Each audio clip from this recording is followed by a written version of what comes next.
Et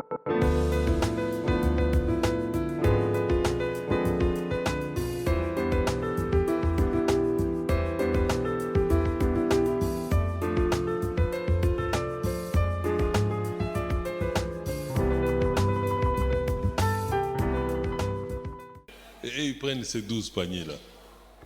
Amen. Donc, il faut croire. Josué chapitre 1, nous allons partager la parole. Josué chapitre 1. On va lire de 1 à 9. Maintenant, tu peux enregistrer, mon frère. De 1 à 9. C'est un long texte et c'est bon de lire le tout. Je vais te mettre debout pour qu'on lise ensemble. Je veux le lire. C'est un long texte, mais c'est important. Après la mort de Moïse, serviteur de l'Éternel, l'Éternel dit à Josué, fils de Nun, assistant de Moïse, Moïse, mon serviteur, est mort. Maintenant, lève-toi, traverse le Jourdain que voici, toi et tout ce peuple en direction du pays que je donne aux Israélites. Tout lieu que foulera la plante de votre pied, je vous le donne, comme je l'ai dit à Moïse. Vos frontières s'étendront depuis le désert de Liban, depuis le désert et le Liban, que voici jusqu'au grand fleuve, le fleuve de l'Euphrate, tout le pays des Hittites jusqu'à la grande mer au soleil couchant. Nul ne tiendra devant toi tous les jours de ta vie. Je suis avec toi, j'étais avec Moïse. Je ne te laisserai pas, je ne t'abandonnerai pas. Fortifie-toi et prends courage, car c'est grâce à toi que ce peuple héritera du pays que j'ai juré à leur père de leur donner. Seulement, fortifie-toi et bon courage, en observant et en mettant en pratique toute la loi que t'a prescrite Moïse, mon serviteur, et ne t'en détourne ni à droite ni à gauche afin de réussir partout où tu iras. Ce livre de la loi ne s'éloignera pas de ta bouche, tu y méditeras jour et nuit pour observer et mettre en pratique tout ce qui est écrit, car c'est alors que tu mèneras à bien tes entreprises, c'est alors que tu réussiras. Ne t'ai-je pas donné cet ordre? Fortifie-toi et prends courage. Ne te fraye pas et n'épouvante pas, car l'Éternel ton Dieu est avec toi partout où tu iras. Amen. Que Dieu soit loué, on peut s'asseoir. Alléluia. J'aimerais intituler notre échange ce matin, Fortifie-toi et prends courage. Alléluia. Fortifie-toi et prends courage. Alors, l'histoire ici est une histoire merveilleuse. Au chapitre 1 de Josué, juste avant cela, c'est le Deutéronome 34, je crois. Et Deutéronome 34 dit Moïse est parti avec Éléazar, le fils d'Aaron, et avec Josué, son assistant, jusqu'à la montagne de l'autre côté du désert. Et là, il y a eu passation de pouvoir et passation de ministère. Moïse est resté, la Bible dit que Dieu enterra Moïse et personne jusqu'à aujourd'hui ne connaît l'endroit. Alléluia. Mais au retour de Éléazar et d'Aaron, ils rentrent vers le peuple et le peuple réalise qu'ils sont rentrés à deux et qu'il n'y avait plus Moïse. C'est normal. Ils ont commencé à pleurer. Ils ne pouvaient plus bouger parce que Moïse était leur papa, était leur guide, était leur président, il était celui qui dirigeait tout. Il savait discerner la colonne de nuée quand ça bouge, la colonne de feu quand ça bouge, et il savait discerner matin, midi, soir. Maintenant il faut bouger, maintenant il faut s'arrêter. Mais ce monsieur-là, qui théoriquement, c'est lui qui connaissait le chemin par lequel il faut passer, il est mort. Donc, on est foutu. Alléluia. Notre vie est foutue. Le guide est parti. Lui qui avait le miracle dans ses mains. Ils ont vu, il a fait un serpent d'airain, on a soulevé, plus question d'être mordu. Il a tapé sur le roc roc, l'eau a jailli, il a mis le bâton sur la mer s'est fendue en deux. Il a fait toutes sortes de miracles. Et si un pasteur quinois, un jour, tape comme ça sur le roc et l'eau jaillit, oh mon Dieu, ça sera quelque chose, comme on dit en Lingala ici. Tout le monde va fouiller notre église, il va aller là-bas, parce que là-bas il y a le miracle, l'eau a jailli de roc. Mais Moïse a fait cela, il n'était pas inquiet. Mais ce monsieur-là, sur qui reposait tout le peuple, est resté maintenant en train de pleurer. Dieu savait que Moïse était mort. Mais au verset 1, il vient et dit à Josué, Josué, lève-toi. Moïse est mort. Josué aussi savait que Moïse était mort. Ça veut dire que lorsque la vie nous balance dans les difficultés de notre quotidien, des situations difficiles que nous vivons pour manger, pour se déplacer, pour travailler, toute la vie ici au Congo est un combat. Alléluia. Il y a longtemps, un journaliste, je ne sais plus si c'est Jeune Afrique ou quoi, il avait écrit sur le Zaïre à ce temps-là, il a appelé cela le matin de magicien. C'est-à-dire, vous croyez que demain, ces gens vont mourir, mais demain, ils sont toujours en vie, et le peu pour manger, ils peuvent manger. Donc, dans les difficultés, dans les circonstances impossibles, nous perdons le nord, nous perdons notre concentration, nous perdons notre foi même. Et Josué, devant la difficulté de la mort de Moïse, lui aussi, il ne sait pas par où il va commencer. Tout ce qu'il sait, Moïse lui a parlé, il dit non, tu dois avancer et amener le peuple à la terre promise. Moi, je m'arrête là. Il dit, garde-toi de ceci, garde-toi de cela. C'est tout ce qu'il lui a dit. Et Josué, tout en sachant que Moïse lui avait parlé, donc il avait les secrets que Moïse lui avait donnés, mais devant la mort de Moïse, lui aussi il était KO. Quand il rentre dans le camp, tout le monde tombe, commence à pleurer, et c'est ça Josué chapitre 1 verset 1. Ils ont pleuré pendant 30 jours.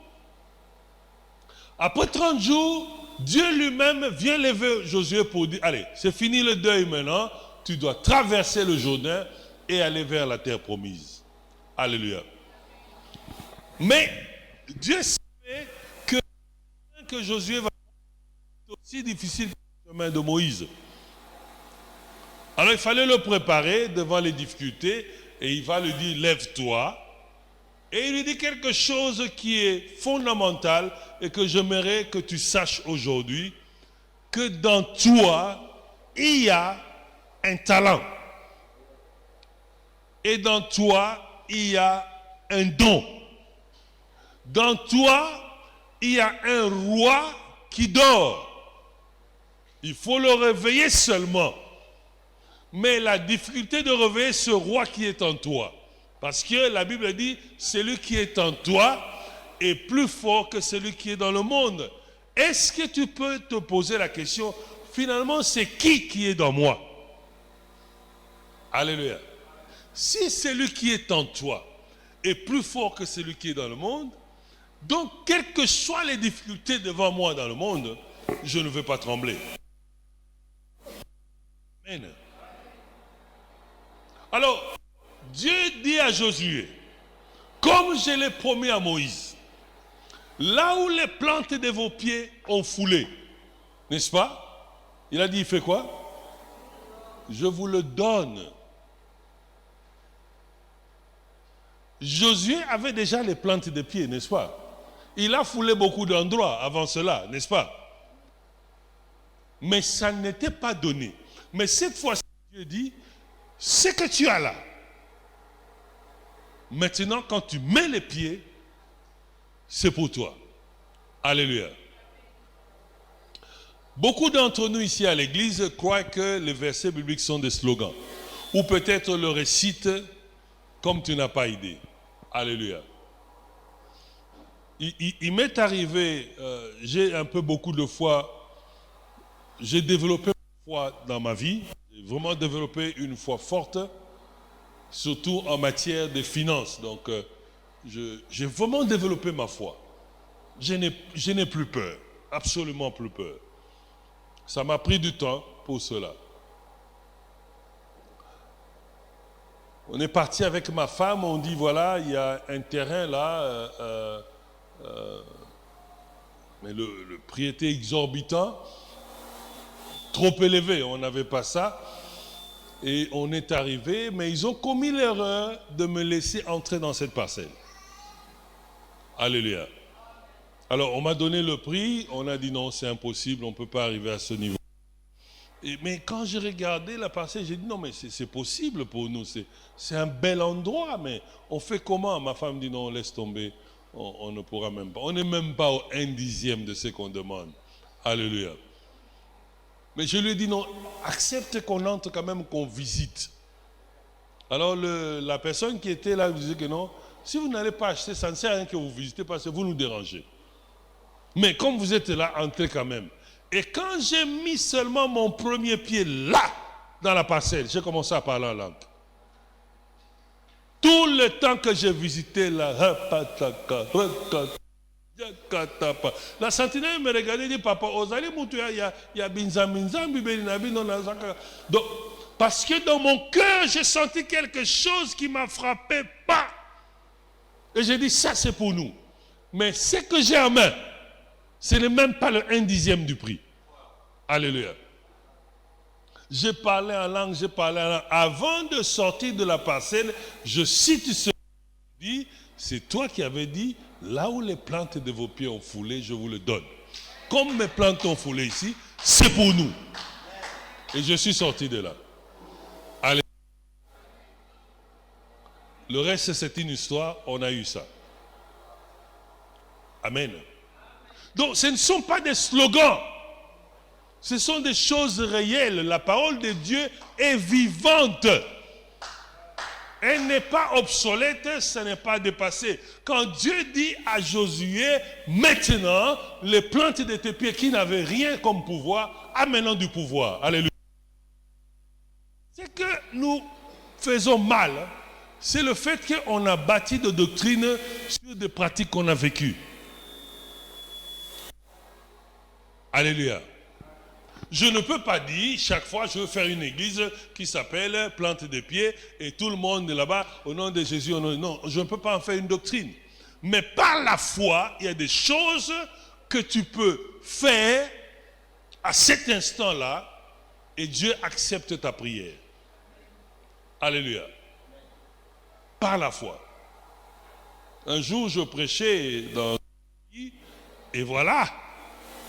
En voulant faire trop de gestes, ma chaussure était légèrement plus grande que mon pied et puis pouf, la chaussure est partie et ça cognait la maman qui était devant là au niveau du bas-ventre.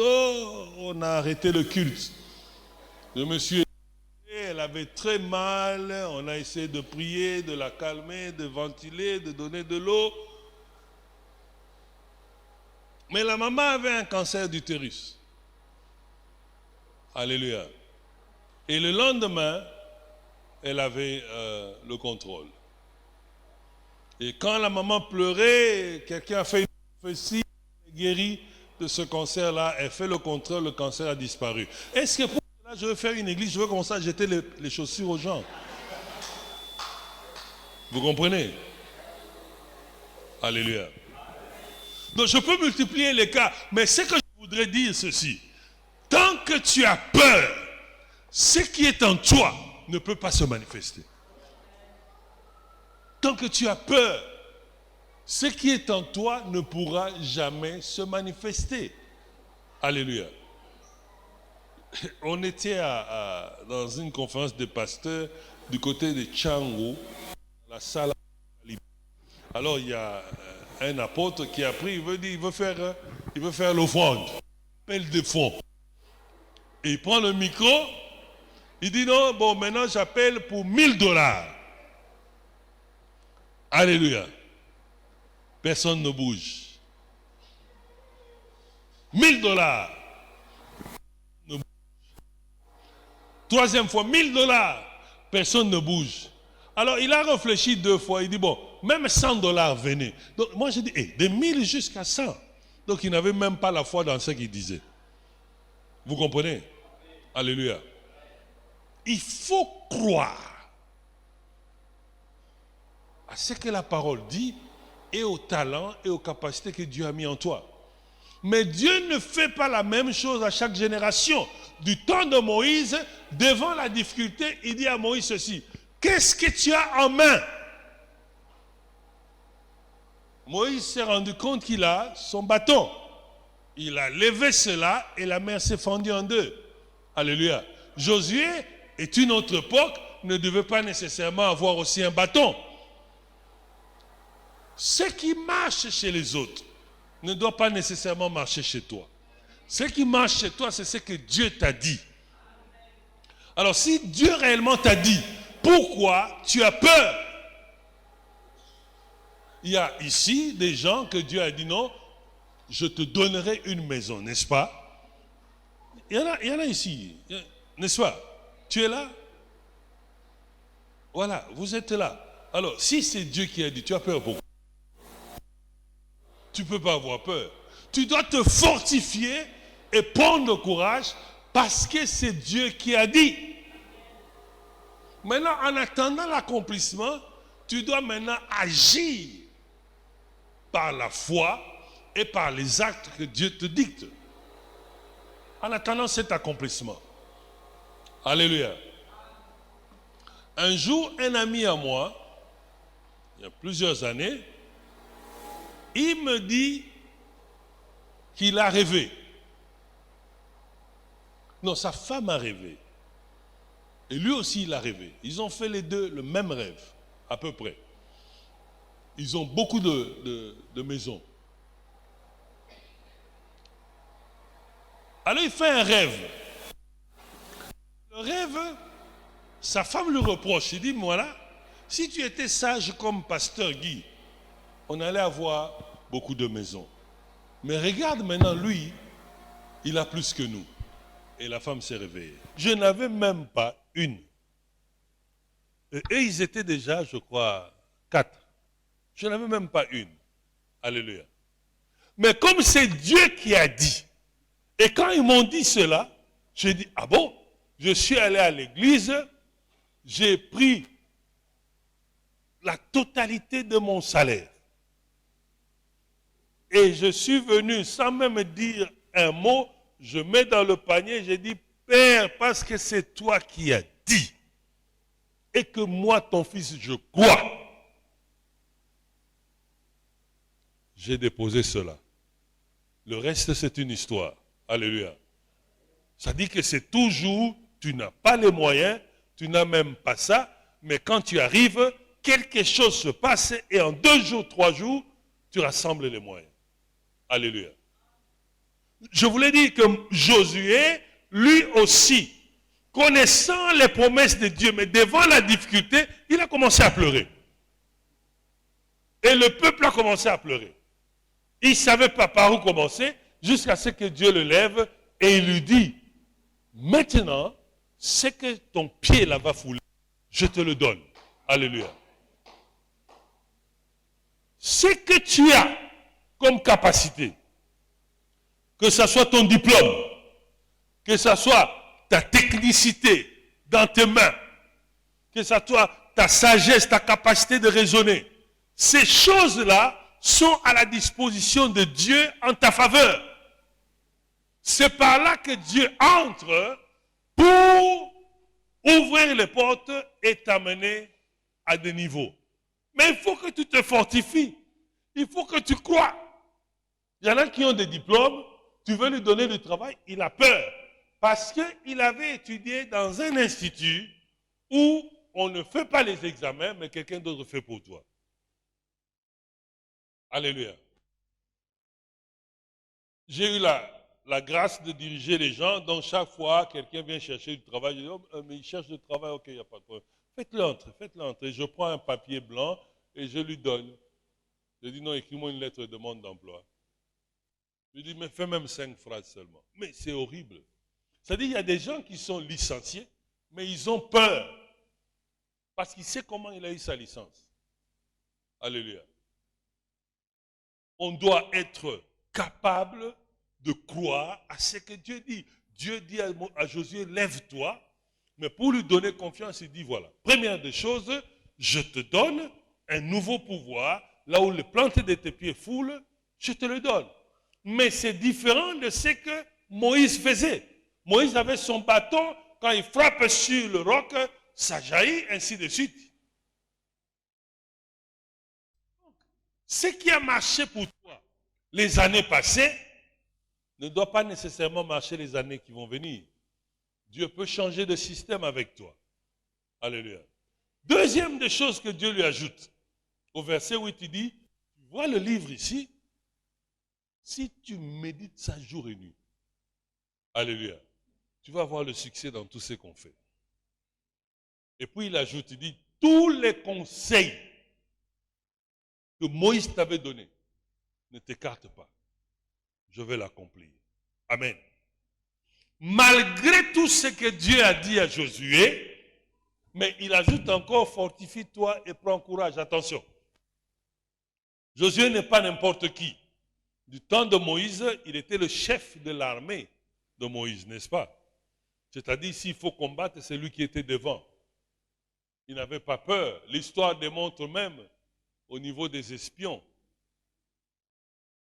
Donc c'était un garçon qui était courageux et il était tout le temps à côté de Moïse. Quand Moïse faisait les sacrifices, les prières, ainsi de suite, il voyait. Donc il connaissait. Ce type était déjà bien formé. Et par Dieu, et par Moïse. Mais quelqu'un qui est bien formé. Quelqu'un qui est capable de dire, je n'ai pas peur de ces géants-là. Quelqu'un qui a vu la bagarre, il descend, il combat, il n'a pas peur. Mais cette personne-là, Dieu l'appelle et il dit non, attention, fortifie-toi. Ça veut dire qu'il y a des difficultés qui vont continuer à être devant nous dans notre vie jusqu'à la mort. Mais tout ce que Dieu te donne, te dit, c'est de te fortifier, de prendre courage et de ne pas avoir peur. Parce que si tu es chrétien, il dit, je ne t'abandonnerai pas. Alléluia. Donc quelqu'un aussi fort, Dieu lui dit, fortifie-toi. Donc si à Josué, Dieu dit, fortifie-toi, et à toi et à moi, on en a réellement besoin, n'est-ce pas? Parce qu'on n'a pas encore fait les 1 centième de ce que Josué avait fait pour Dieu. On en a réellement besoin. Mais c'est devant les difficultés que nous paniquons. Lorsque on arrive à la fin du mois, on n'a pas les moyens pour le loyer. Vous savez, les mamans, je vais vous dire quelque chose. Les mamans, vous êtes là? Nous les hommes, hein, nous sommes très embarrassés de ne pas être capables de prendre notre famille en charge ou de pourvoir aux besoins de la famille.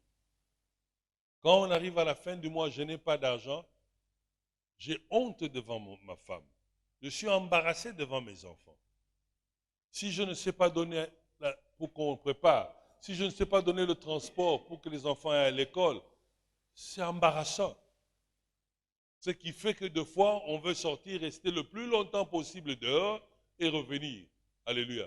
Mais ceux qui sont en Christ, ils ne le font pas, ils rentrent, ils savent que le Dieu là va pourvoir. Et quelqu'un a dit, mon Dieu s'élèvera, il s'élèvera même à la dernière minute. Alléluia. Donc ce n'est pas facile. Regardez, à la bonne année, tu as fait des prières et tu as fait des déclarations. Et quelque part, un frère, prophète, est venu déclarer des choses dans ta vie. Un pasteur a eu des paroles de connaissance, il a dit, quelqu'un a dit non, en tout cas, semaine Oyeko, silaté, cette semaine, ça ne va pas se terminer. Tu verras la main de Dieu. Et tu as dit amen. Tu es même allé en jeûne. Parce que tu te préserves, tu dis cette semaine, je ne veux pas de problème. Et la semaine se termine, il n'y a rien. Et la semaine suivante, il n'y a rien. Et ça fait déjà 3 mois qu'il n'y a rien. Alléluia. Ça fait peur. On se pose des questions. Mais si c'est Dieu qui avait parlé, moi je viens te dire de te fortifier et de prendre courage. Parce que ça va s'accomplir. la plus grosse erreur que nous commettons, lorsqu'on donne une parole de connaissance, lorsqu'on donne une prophétie qui vient de Dieu, on utilise la notion du temps qui est de monde. Le temps chez Dieu est différent de chez nous. Dieu peut dire la semaine qui va suivre. Peut-être c'est sa dimension dans son calendrier. Alléluia. Mais après un temps, on voit cela s'accomplir. Alors, Josué a commencé à comprendre les choses.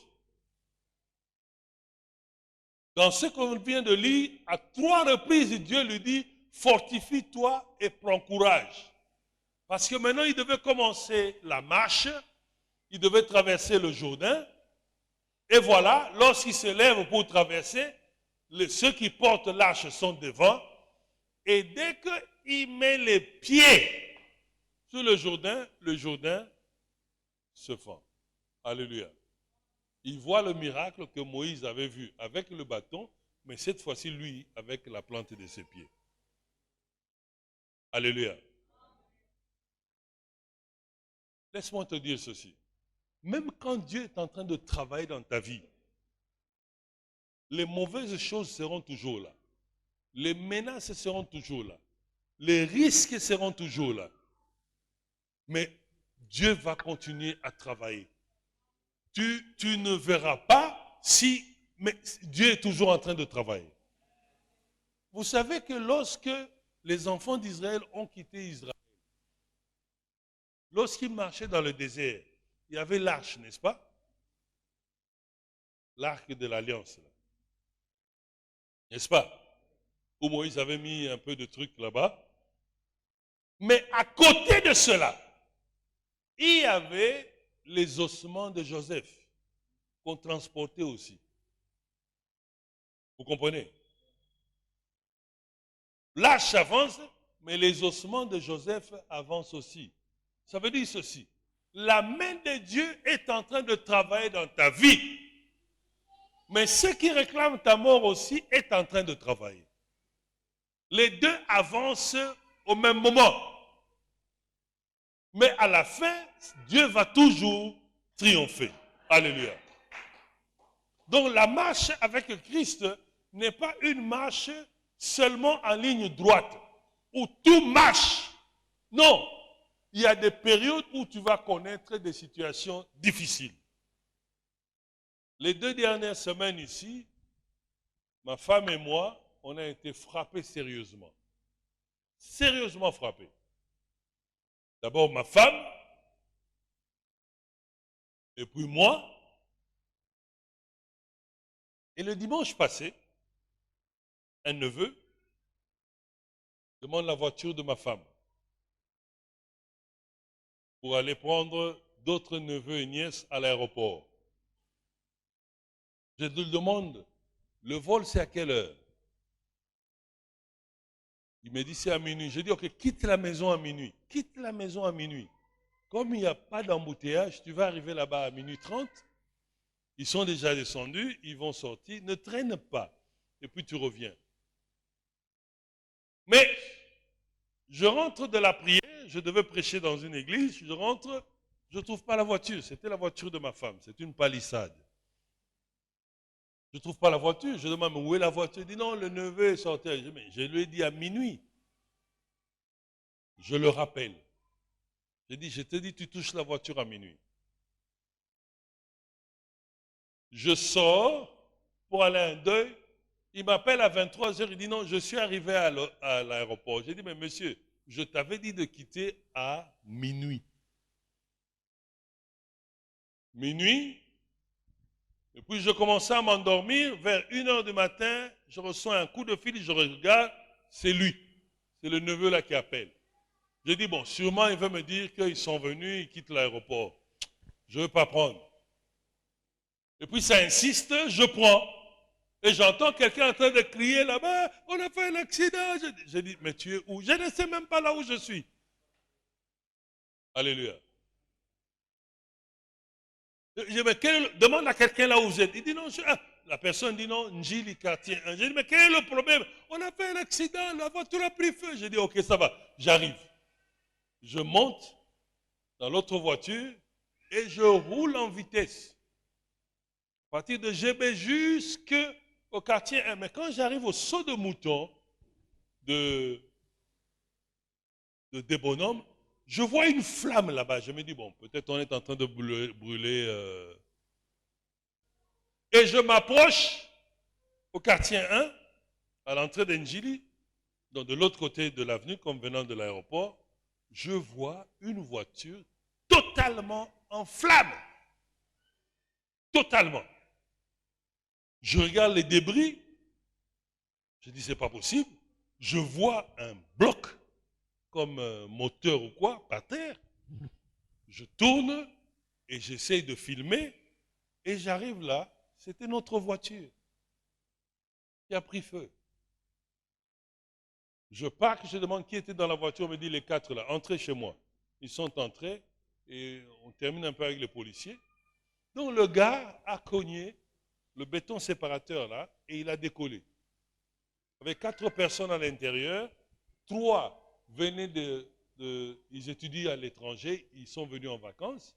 Même père, même mère, les 3. Il n'y a que ces 3 enfants qu'ils ont.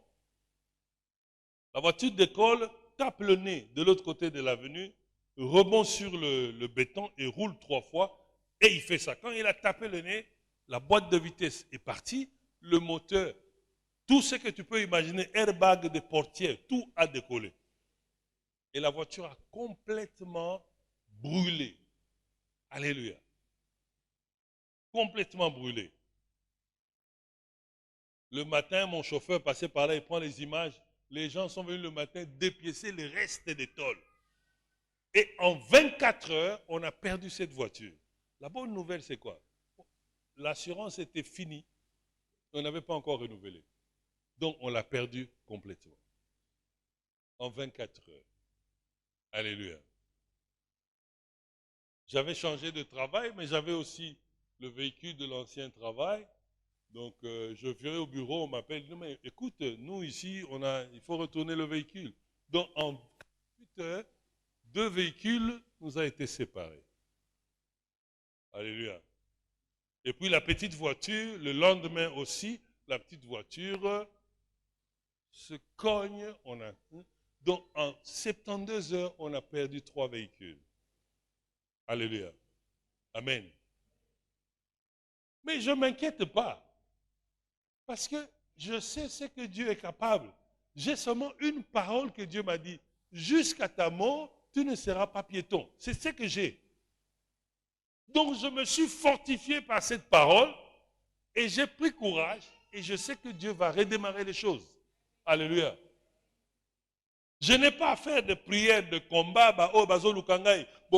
Non, je fais les prières d'action de grâce. Parce que 4 personnes devaient mourir, ils sont sortis intacts. Alléluia. Ces 4 jeunes personnes sont sorties intactes, je les ai amenés à HG, on a fait tous les examens et il n'y avait absolument rien. Mais sinon, vous allez apprendre que non, pasteur Guy, Alexis Bana 4, tout ça, et ainsi de suite. Je voulais seulement te donner cet exemple pour dire, ta vie ne sera pas toujours en rose. Mais il faut avoir une parole de Dieu dans ta vie, sur laquelle tu t'accroches pour te fortifier et te donner courage devant les difficultés. Il faut aussi comprendre quel est le talent que Dieu a mis en toi. Quel est le don que Dieu a mis en toi? Quelles sont les capacités que Dieu a mis en toi pour que lorsque tu te lèves pour avancer, que tu puisses avancer. Alléluia. Mais rester comme les enfants d'Israël, en train de pleurer 30 jours, ça n'ébranle pas Dieu. Tu peux rentrer ce soir dans ta maison, tu prends le livre des Lamentations, tu mémorises cela, tu commences à pleurer,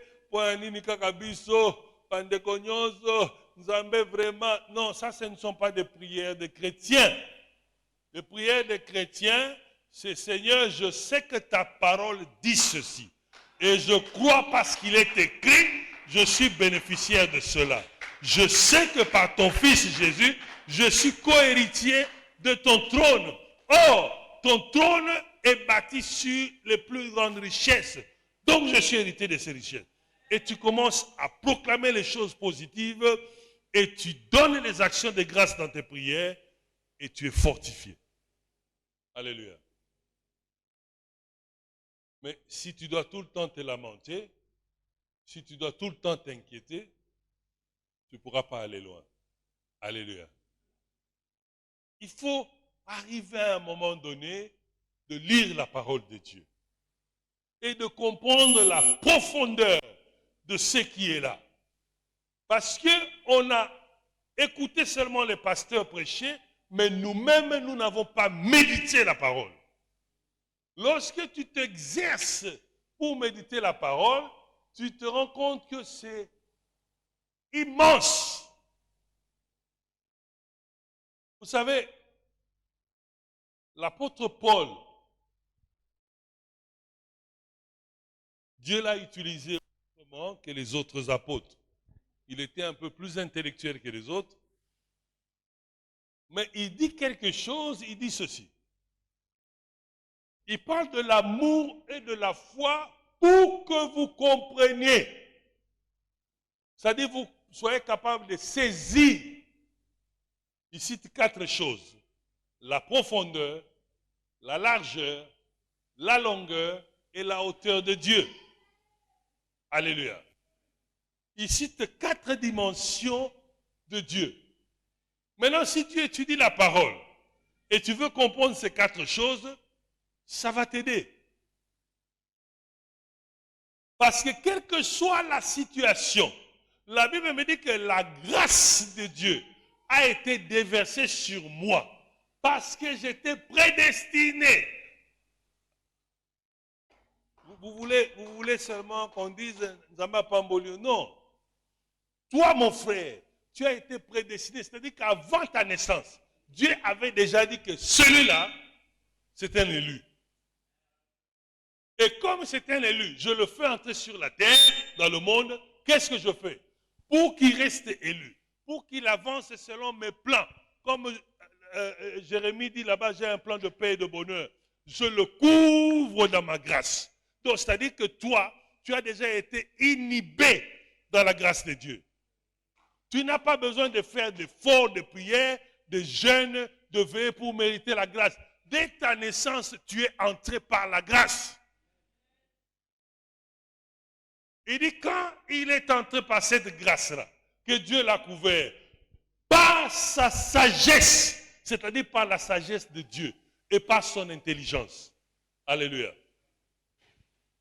C'est-à-dire Dieu lui-même, dans son intelligence infinie et dans sa sagesse qu'on ne peut pas mesurer, décide que toi, tu viendras au monde, mais pour que tu sois ce que lui veut, il te couvre dans sa grâce. Et ça, c'est la hauteur de Dieu. C'est-à-dire qu'il n'y a rien qui peut dépasser la grâce de Dieu dans ta vie. Parce que même avant même que tu te convertisses, tu vivais dans la grâce. C'est à cause de cette grâce-là que le Seigneur t'a appelé et que le Saint-Esprit t'a récupéré. Alléluia. Alors, quand tu commences à comprendre ces choses-là, tu deviens fort, tu te fortifies. Et l'inquiétude fait quoi? Commence à disparaître. Mais si ton intelligence est capturée par les vêtements, Nakola Tanine, cette fête-là, je ne pourrais pas aller parce que je n'ai pas une nouvelle robe. Je n'ai pas un nouveau truc. Je n'ai pas ceci. Alléluia. Si tu es capturé par cela, les autres ont des jeeps. Moi, je n'ai même pas ceci. Tu ne veux même pas monter sur la moto parce que c'est une honte pour toi. Alléluia. Mais lorsque tu fais un effort et que tu commences à être capturé par les choses que la Bible te révèle. Alléluia. Et là, tu deviens fort. Quand tu penses à la largeur de Dieu n'est que ce que Dieu a déjà fait sur la terre, par les uns et les autres par toi-même. Et c'est ce qui produit la louange. Et quand tu penses à la longueur de Dieu, et quand tu penses à la profondeur de Dieu, il n'y a pas une raison d'avoir peur. Tout ce que tu peux faire, c'est de te fortifier. Que cela a été dit au début de l'année comme prophétie et que je n'ai pas vu la réalisation, je veux continuer à croire en Dieu, je veux continuer à le louer, je veux continuer à le célébrer, je veux continuer à l'adorer. Je ne suis pas limité par les paroles qui sont sorties des hommes. Je suis limité par la parole qui est sortie de la Bible. Alléluia. Qu'un homme qui s'appelle prophète, qui s'appelle pasteur, apôtre, évangéliste, docteur, quel que soit son nom, intercesseur, qu'il ait dit une parole dans ma vie et que je n'ai pas vu l'accomplissement de cette parole, cela ne va pas m'affecter. Et cela ne va pas affecter ma relation avec la personne. Je veux continuer à le fréquenter, je veux continuer à écouter d'autres paroles qui vont amener chez moi, mais moi, je me repose sur la parole de Dieu. Alors quand tu commences à creuser et comprendre que normalement tu n'es pas n'importe qui, alors la force commence à venir. Alléluia. Quand tu commences à changer un peu ta perception, pour te dire, mais finalement c'est quoi? La Bible dit le cœur du roi, il peut le tourner à gauche et à droite. S'il peut le faire à un roi, donc ça dit qu'il peut tourner le cœur du roi un matin et il dit lui-même à l'oreille du roi, il dit ton nom, et il donne ton numéro de téléphone, et le lendemain on t'appelle. Alléluia. Il est capable. Mais si toi-même tu ne crois pas, et que tu es tout le temps en train de te lamenter, ah Bissoboy, ah moi pourquoi, ah ceci, ah cela, tu ne pourras pas voir la main de Dieu. Alléluia. Parce que ton intelligence a pris le dessus de la foi. Et dès que ton intelligence prend le dessus de la foi, tu ne sais plus raisonner en esprit, tu commences à raisonner par tes émotions et c'est fini. Alléluia. Je pense qu'il est possible de tenir et d'avancer si nous nous fortifions en Christ. Et Josué, quand il a entendu ces choses, Dieu lui a dit, fortifie-toi. Et à la fin, il lui dit au verset 9, n'ai-je pas dit, c'est-à-dire, je te rappelle encore que je t'avais dit déjà ceci. Moïse lui avait dit, fortifie-toi. Dieu lui-même revient, il dit, fortifie-toi, fortifie-toi. Et puis il dit, n'ai-je pas dit? Ma soeur, est-ce que Dieu ne t'a jamais dit que tu étais sa fille? Tu es au courant de cela, n'est-ce pas? Et tu crois en cela. Mon frère, Dieu ne t'a jamais dit que tu es son fils. Papa, il ne vous a jamais dit que tu étais son fils. Mais si c'est Dieu lui-même qui t'a dit, mon fils, pourquoi tu continues à avoir peur? Alléluia. Parce que ton intelligence prend le dessus. Si Dieu dit, vous savez, tu peux avoir commis le pire de péché. Disons même que tu as tué quelqu'un. Il y a dans la Bible, il y a des gens qui ont tué des gens, n'est-ce pas? Allez, n'allons pas loin, vous avez honte de quoi? Prenons Moïse, il avait tué quelqu'un, n'est-ce pas? Mais il court pour fuir, il va dans un pays et là-bas, il rencontre Dieu. Et Dieu lui dit, moi je t'ai choisi. En fait, c'est quoi? Le meurtre là était causé même par Dieu lui-même pour l'attirer, pour le rencontrer. Alléluia. Mais c'est difficile pour toi de comprendre cela. Parce que s'il n'avait pas tué, il n'allait pas rencontrer Dieu. Il allait rester dans la maison de Pharaon. De foi, c'est pour ça que la Bible dit, tout concourt au bien de ceux qui aiment Dieu. C'est-à-dire, même le mal qui t'arrive, même le mal que tu as causé, si tu es en Christ, ça va se tourner. Après la repentance, tu peux rebondir. Alléluia. Donc Moïse a tué quelqu'un, c'est un péché horrible. Tu peux avoir commis un péché, quelque chose de grave. Dans ton remords, tu cours vite pour aller pleurer Dieu. Pendant que tu pleures, Dieu dans ta prière, quand tu pleures là, il te dit, mon fils, mon serviteur, Alors tu te poses la question, est-ce qu'il ne voit pas ce que je viens de commettre? Alléluia. Parce que ce que tu ne comprends pas, comme il t'avait prédestiné et il t'a mis dans sa grâce, lui ne voit pas toutes ces choses-là. Tant que tu t'en sépares de ton cœur et de tes pensées, par la repentance sincère, lui il voit la grâce et comment il t'a fait entrer dans le monde. Vous savez, quand nous perdons quelqu'un qui est cher, alléluia, amen, quand nous avons un deuil en famille, moi j'ai perdu mon père, j'ai perdu un grand frère, une année après, papa est mort, une année après, comme ça, hein, une année après, un autre grand frère est mort, 8 mois après, ou 6 mois après, ou 7 mois après, je ne sais plus très bien, le petit frère est mort. Vous voyez, en 4 ans, chaque année, il y a 2 chevaux à la maison. Mais on a failli nous lapider dans le quartier. Alléluia. Mais, lorsque je pleurais Dieu, je me posais des questions. Et quand je vais là-bas, Dieu dit, mon fils. Alléluia. Même dans le malheur, Dieu sait que tu es toujours son fils. Parce que ce qu'il a déjà prédestiné dans ta vie est toujours là. Et l'ongouetté. Alléluia. J'aimerais vraiment, j'ai beaucoup parlé aujourd'hui que d'habitude.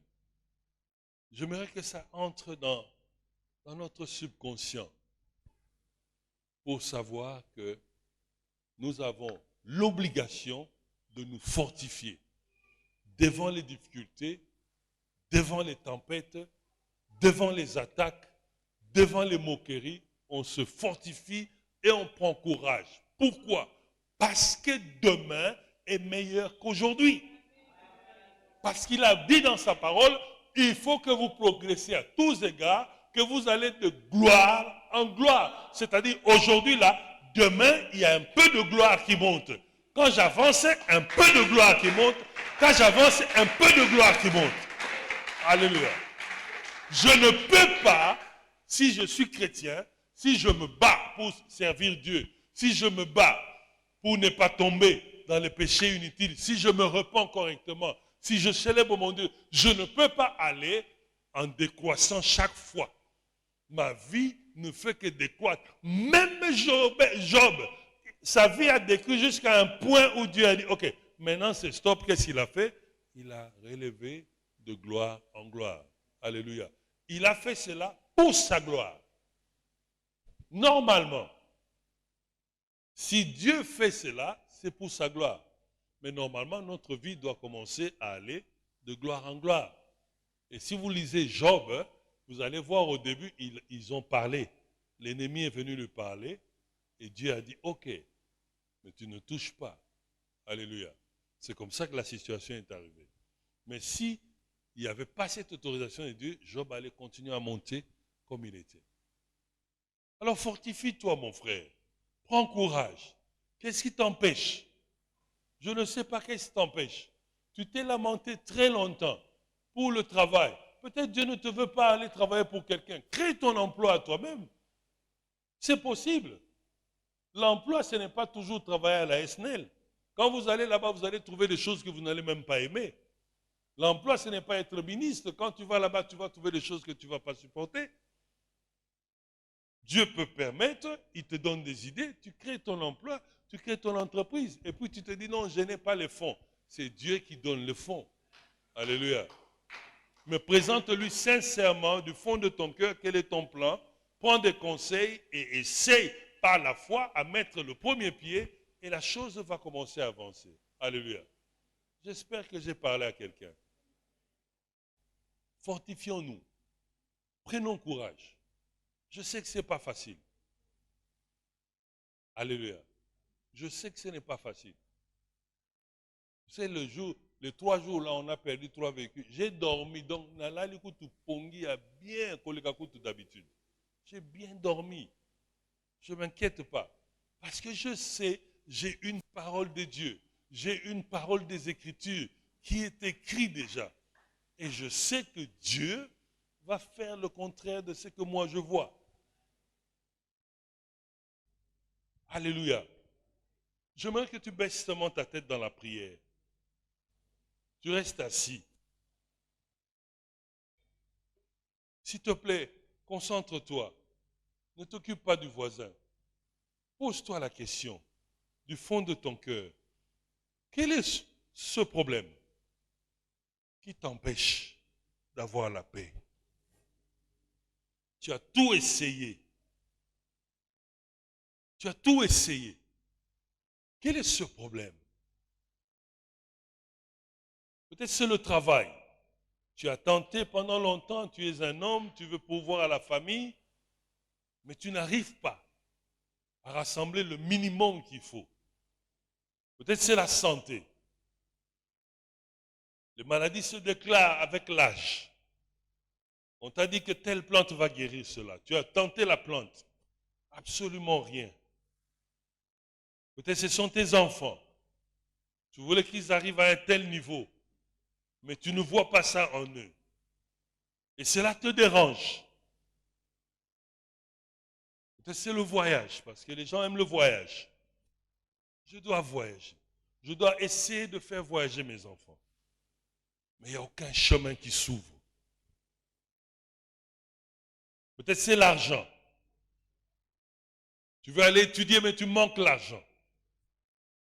Tu as beaucoup de bonnes choses dans ta tête pour commencer un commerce, pour faire agrandir ton commerce.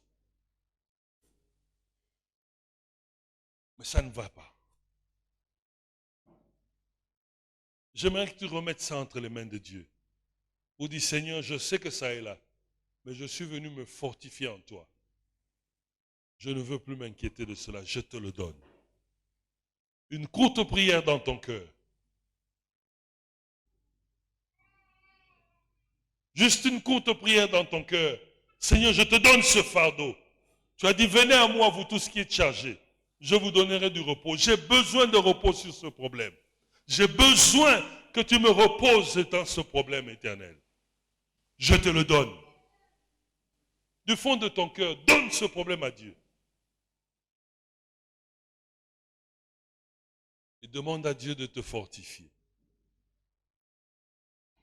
Demande à Dieu de te fortifier. Qu'il te fortifie. Maintenant, mettons-nous debout. J'aimerais que tu pries après moi. Il faut se mettre debout. Si tu veux bien prier après moi. Seigneur Jésus,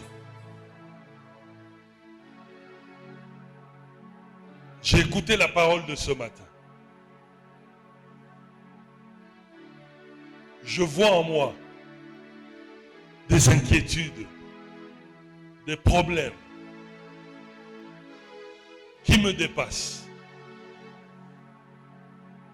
Ça bouscule ma foi. J'ai perdu confiance en moi-même. Mais ce matin, je déclare tout haut